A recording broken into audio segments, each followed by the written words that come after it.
তো জানি না, আমার শাশুড়ির কাছে থাকতো, আমি জানি আমার বাবার বাড়ি। হুম। তারা কইতেছে শুনছি ট্রেনের বাড়ি দিয়ে গেছে। মানে রেলে ধাক্কা দিছে? কোন জায়গাতে হইছে ঘটনাটা? এটা ঠিক আমি কইতাম পারি না। আপনি কিভাবে খবর পাইছেন? আমি আমার পিসি শাশুড়ির ঘরে এক ননাসে ফোন করছে, এরপরে প্রায় ২ ঘন্টা পরে আমার ভাইকনা ফোন করছে। তো এই ঘটনাটা কোন সময় হইছে?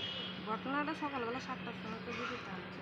উনি কি ট্রেনে কোনো কানে যাইতে চাইছিল না? তাইনের আসলে স্ট্রোক করানোর পরে মাথাটা ঠিক। আপনি কি উনির সঙ্গেই থাকতেন না বাপের বাড়িতে বাপের থাকতেন? বাড়িতে। কি কারণে থাকতেন বাপের বাড়ি? হয়তো এটা একটা মামলা হয়েছিল, মারপিট, নেশাগ্রস্ত অবস্থা, মারপিট, কোনো বিদ্যা, জুয়া, নেশা, কোনো কিছু বাদ নাই। কতদিন যাবত মানে আপনি আলাদা থাকে? ২০২০ থেকে। আলাদা থাকে। তো উনি আপনার সঙ্গে যোগাযোগ করতনি? না, তাইলে একবার যখন স্ট্রোক করছিল, তখন এক মরিয়াগামী এক খ্রিস্টান মহিলার লিয়া ২ বাচ্চা লইয়া আরেকটা বিয়ে করছে?